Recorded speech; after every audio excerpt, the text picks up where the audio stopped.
Hola, youtubers, espero se encuentren bien. Hoy día vamos a ver un tema complejo para los estudiantes, sobre todo de primer año, que es cómo abordar libros de las distintas disciplinas. ¿Ya? En este caso nos vamos a enfocar en libros de histología. Lo primero que me preguntan los estudiantes es ¿cuál libro es el mejor para estudiar? La verdad es que así como no hay una sola metodología de aprendizaje, no hay un solo libro que sea idóneo para todos los estudiantes. ¿Cuál es mi recomendación? Primero, revisen el programa de su asignatura, cuál es el libro que está como texto base para cursar, ¿no es cierto?, este ramo.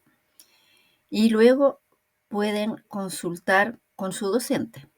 Lo que yo le respondo normalmente a mis estudiantes es que vean el libro base y vayan a la biblioteca y soliciten por lo menos 2 libros más. Libros de histología tienen el Gardner, el Ross, el Jeneser, tienen el Fawcett, que es casi un tratado de histología, solo para aquellos que sean muy entusiastas de la disciplina. Tienen a Junqueira, etc. Tienen que ver los libros disponibles en su biblioteca y lo que yo les recomiendo es que tomen primero el texto base que está en el programa de curso y además pidan 2 más que les puede recomendar, ¿no es cierto?, el docente. En el caso de mis estudiantes, el libro base es el ROS, ese es el que está descrito en el programa. Pero yo siempre también les recomiendo que vean, si son más visuales, pueden utilizar el Gardner. Si les gusta más el texto, pueden utilizar el ROS o el Jeneser. Si buscan algo para laboratorio que sea más abreviado y más conciso, puede ser, por ejemplo, el Junqueira y así, etcétera. ¿Ya? Entonces, una vez que tomen el libro base, 2 más, vayan a la biblioteca, ábranlos, ojéenlos y también traten de leer 1 o 2 párrafos de cada uno, ¿sí? ¿Por qué? Si ustedes son más visuales, les va a gustar un libro que tenga más esquemas, mapas conceptuales, figuras, etcétera, ¿ya? Si les gusta más la lectura pura, quizás el Jeneser es más adecuado porque tiene más lectura, no tiene tantas figuras. ¿Ya? Eso, como les digo, va a depender mucho de su forma de estudio, con cuál forma se sienten ustedes más cómodos. Y una vez que comparen los 3 libros, vean con cuál se sienten más cómodos, con cuál sienten que entienden más y escojan ese para estudiar. ¿Ya? Ahora, empezando a ver el tema de los tejidos en histología. ¿Qué es lo que tienen que considerar independiente del libro que ustedes hayan escogido?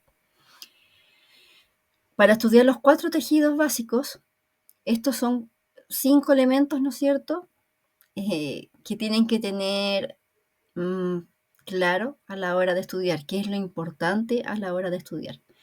Cuando yo estudio un tejido, por ejemplo, epitelio, lo primero que tengo que tratar de obtener en los primeros párrafos es una definición, ¿ya? Una definición corta de no más de 2 o 3 líneas, en la cual yo resumo las principales características de ese tejido.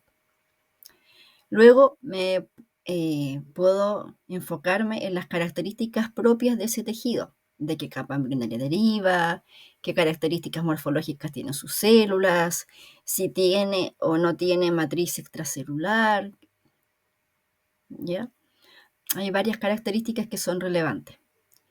La función va a estar asociada a las características, ¿ya? Así que muchas veces cuando están leyendo características o clasificación se van a cruzar con el tema de la función. La función, recuerde que es una actividad, ¿no es cierto?, que hace la célula. Por lo tanto, es una acción y todas las acciones terminan en ción, ¿ya? Por lo tanto, si ustedes ven un verbo asociado en ese párrafo, lo más probable es que eso esté hablando de una función relacionada a el tejido, ¿ya? No se olviden de eso. Las características son sustantivos, adjetivos, calificativos, etc. La función son verbos. Luego van a tener también que tener cuidado con la clasificación, ¿ya? Y ojo que en los tejidos nunca hay una sola clasificación. Muchas veces hay subclasificaciones. Por ejemplo, el tejido epitelial se clasifica en primera instancia como tejido de revestimiento y tejido glandular. Pero después, si vamos tomando, por ejemplo, el tejido de revestimiento, se subclasifica ¿ya? Según forma y número de capas. En cuanto a los tejidos glandulares, se subclasifican luego en tejidos glandulares endocrinos y exocrinos. Y también el endocrino y el exocrino tienen distintas formas de clasificación, ¿ya?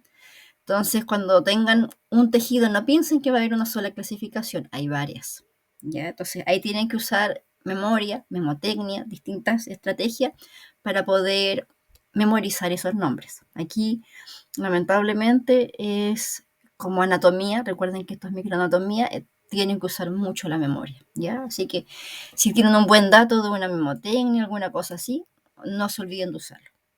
Y por último, también ejemplos de ubicación. ¿Dónde puedo encontrar ese tejido que estoy estudiando? ¿Ya? ¿En qué órgano? ¿En qué capa?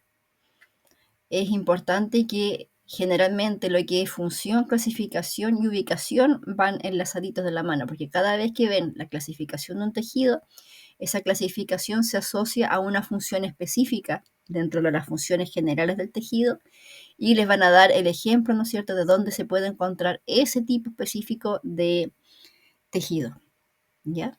Entonces, cuando estudien, en el libro van a ver que hay mucha información. ¿Cuál es importante? Estos 5 elementos, ¿ya? Una definición del tejido que me ayuda a reconocerlo como tal y diferenciarlo de los otros. ¿Qué características son propias de ese tejido y son importantes? Las funciones generales asociadas al tejido.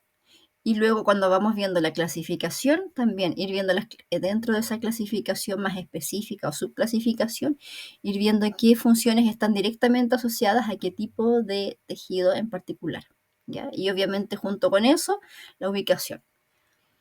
Si es, por ejemplo, un epitelio y estamos viendo un epitelio de tipo pseudoestratificado, perdón, lo más probable es que estemos viendo una ubicación en el sistema respiratorio, ¿ya? Entonces, las funciones también tienen que asociarlas de acuerdo al órgano que están estudiando. Si usted está estudiando el sistema respiratorio, es difícil que en ese órgano, una de las funciones, ¿no es cierto?, o de las células de ese tejido en ese órgano vaya a ser la absorción o la secreción, ¿ya? La secreción de sustancias complejas.